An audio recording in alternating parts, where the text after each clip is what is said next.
ماتش الزمالك والجونه، ماتش بثلاث نقط. ماتش الاهلي والزمالك ماتش بثلاث نقط. ماتش الزمالك والجونه هيبقى صعب، ومش هيكسبوا الزمالك بسهوله، والماتش ده هيبقى معقرب.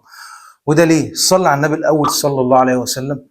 الزمالك اللعيبه كلها تركيزها رايح على ماتش الاهلي، كأن مش هنلاعب الجونه، على الرغم من ان احنا قلنا ناخد كل ماتش على حده، كأنه ماتش بطوله، كأنه كاس، كأننا لو ما كسبناش الجونه مش هنلاعب الاهلي. ماتش خروج مغلوب، لازم تكسب الجونه، ما ينفعش تتعادل عشان تلاعب الاهلي. لما المدرب يدي تعليمات لبزيرة ياخد الانذار الثالث عشان خاطر ما يلعبش ماتش الجونه، عشان خاطر يلعب ماتش الاهلي.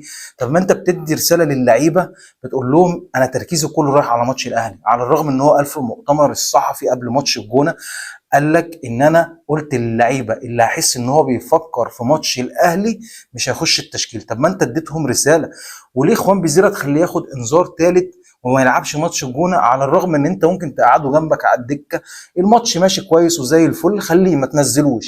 حسيت ان الماتش متعقرب، ممكن تنزله في الدقيقه 70، 75، 80، تلعبوا ربع ساعه، ثلث ساعه، 10 دقائق، وتدي له تعليمات، ولا يحتك بلاعب ولا يعمل تدخلات ولا يعترض على الحكم ولا اي حاجه، ينزل مسالم، يمشي جنب الحيط، من الاخر يمشي جنب الخط، بس الراجل ممكن يغير لك نتيجه المباراه.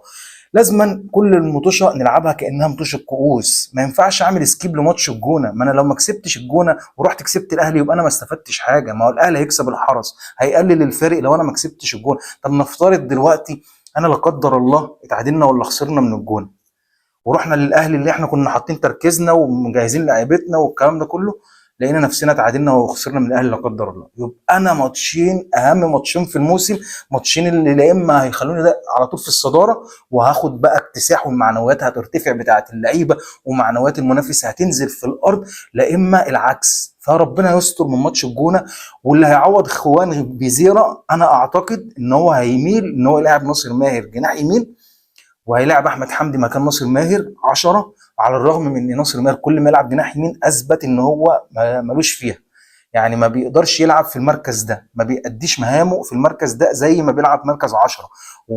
يعني ناصر ماهر اخر ماتشين، ماتش الاسماعيلي وماتش المصري، كان ممتاز في مركز 10 لما بيلعب السهل، لما بيباصي مع زمايله.